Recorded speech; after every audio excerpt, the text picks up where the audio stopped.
Okay, kids. Okay, everybody. Settle down, said the teacher, now facing us. She had written her name, Miss Petosa, on the chalkboard. Everybody find a seat, please. Come in, she said to a couple of kids who had just walked in the room. There's a seat there and right there. She hadn't noticed me yet. Now, the first thing I want everyone to do is stop talking and. She noticed me. Put your backpacks down and quiet down. She had only hesitated for a millionth of a second, but I could tell the moment she saw me. Like I said, I'm used to it by now. I'm going to take attendance and do the seating chart, she continued, sitting on the edge of her desk. Next to her were 3 neat rows of accordion folders. When I call your name, come up and I'll hand you a folder with your name on it. It contains your class schedule and your combination lock, which you should not try to open until I tell you to.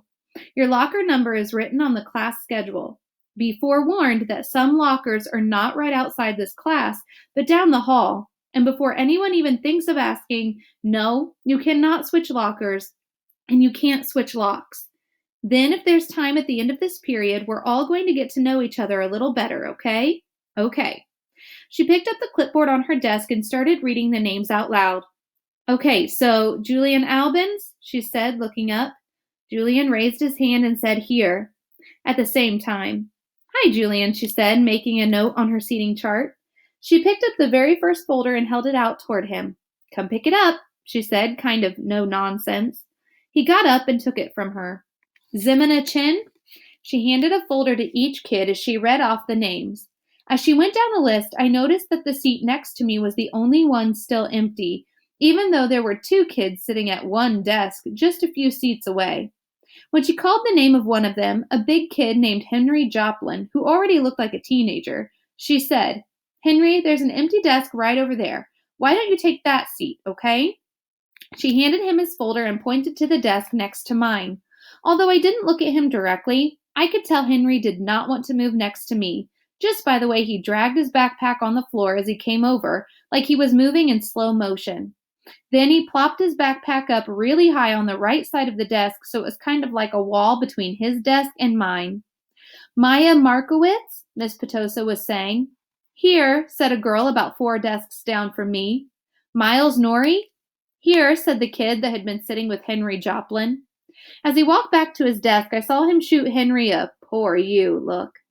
August Pullman, said Miss Petosa. Here, I said, quietly raising my hand a bit. Hi, August, she said, smiling at me very nicely when I went up to get my folder. I kind of felt everyone's eyes burning into my back for the few seconds I stood in the front of the class, and everybody looked down when I walked back to my desk. I resisted spinning the combination when I sat down, even though everyone else was doing it, because she had specifically told us not to. I was already pretty good at opening locks anyway, because I've used them on my bike. Henry kept trying to open his lock but couldn't do it. He was getting frustrated and kind of cursing under his breath. Miss Petosa called out the next few names. The last name was Jack Will. After she handed Jack his folder, she said, Okay, so everybody write your combinations down somewhere safe that you won't forget, okay? But if you do forget, which happens at least 3.2 times per semester, Mrs. Garcia has a list of all the combination numbers.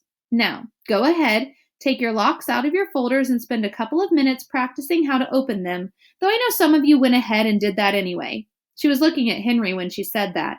And in the meanwhile, I'll tell you guys a little something about myself. And then you guys can tell me a little bit about yourselves, and we'll get to know each other. Sound good? Good. She smiled at everyone, though I felt like she was smiling at me the most. It wasn't a shiny smile like Mrs. Garcia's smile, but a normal smile, like she meant it. She looked very different from what I thought teachers were going to look like. I guess I thought she'd look like Miss Fowl from Jimmy Neutron, an old lady with a big bun on top of her head.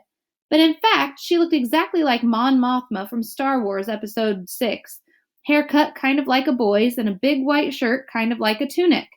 She turned around and started writing on the chalkboard. Henry still couldn't get his lock to open, and he was getting more and more frustrated every time someone else popped one open. He got really annoyed when I was able to open mine on the first try. The funny thing is, if he hadn't put the backpack between us, I most definitely would have offered to help him.